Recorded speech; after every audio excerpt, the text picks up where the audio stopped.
O cristianismo, de acordo com a Bíblia, começou com Jesus de Nazaré. O público de Jesus era composto principalmente de judeus. No entanto, ocasionalmente, alguns gentios vinham ao seu encontro, como a mulher fenícia e o centurião de Cafarnaum.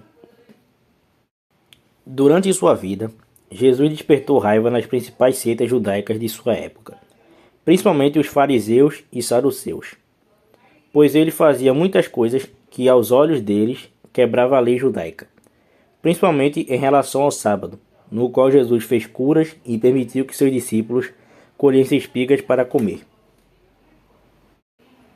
Por esse motivo, os líderes religiosos inventaram falsas acusações contra Jesus e o levaram perante Pilatos, que apesar de inicialmente resistir à ideia de punir Jesus, acaba o condenando à crucificação devido ao clamor da população, que havia escolhido um bandido para ser solto em vez de Jesus. Após a crucificação, Jesus ressuscitou no terceiro dia e ficou mais 40 dias com seus discípulos, até que finalmente subiu aos céus. Depois da partida de Jesus, seus apóstolos ficaram com a tarefa de espalhar a sua mensagem, e assim como seu mestre, também foram perseguidos, principalmente pelos líderes religiosos. O mais famoso perseguidor nessa época foi Paulo, que aparece primeiro no assassinato do primeiro mártir, Estevão.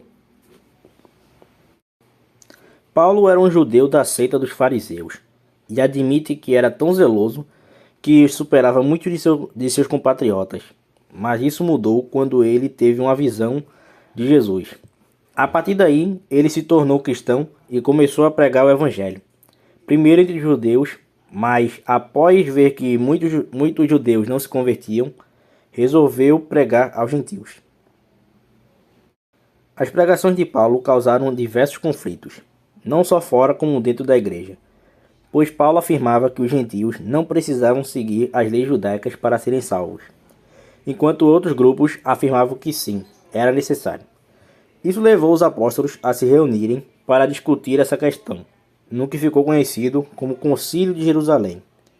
A decisão dos apóstolos foi favorável a Paulo, fazendo com que o cristianismo deixasse definitivamente de ser apenas uma seita judaica para se tornar uma espécie de religião híbrida, formada tanto por judeus como por gentios.